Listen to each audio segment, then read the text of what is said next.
लमदम असिदा शांति लेहनसी हायरबदी कांगलुप फुरुप नायदना मियोय खुदिमकी right मपुंग फाना फंगहन बचंगी हाइना United committee Manipur के president जोय चंद्र कोंथौजमना फोंदोरखरे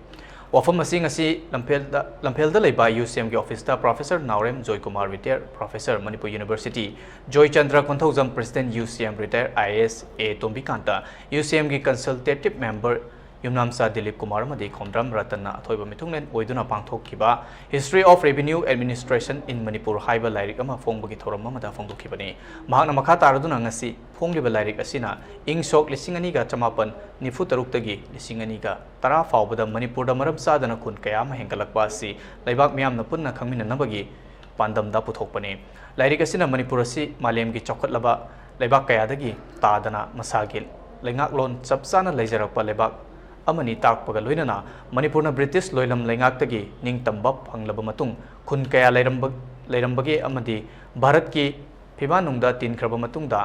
खुन कया यामना हेंगलकी हाइबदो निंगथिना ताकली हाइना फोंदोखी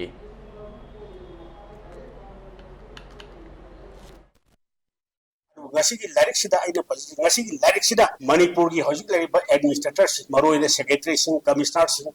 मणिपुर की पॉलिटिशियन सिंह असिदा मसी की लाइरिक सिना यामना चावबा अनौबो यावंग अमा आई पीबा ngangबनि हाबि थाजबा लै आरो मरोइना इमा अखोइसि इंग्लिश ता इबसे आई सो लाइरिक खरब मणिपुर दा ngasi मितोम ना खुलिंग बा लैवाक सेमगे हाइरिबसे खंगनेबा अदु इबा तारगदि हाइरिबा लाइरिक असे अखोइ सुंसोय सोयदना ngasi की मरी लेनबो अथॉरिटी सिंग द पिजेगनी अदुगम ngasi की लैरिबा थबक थोरम सिंग असे अखोइ नैनगनी हाइबसे अखोइ मियाम थमजगे अखोइना मतम लेबे खिपिता यूनाइटेड कमिटी मणिपुर ना लाउ यूनाइटेड कमिटी मणिपुर लैरिनाइता मणिपुर द अपुन सकम काइबिया फे कनागुंबा मणिपुर द लेबा एनी कम्युनिटी ना मणिपुर की ngangkhai amadi मणिपुर के अपुन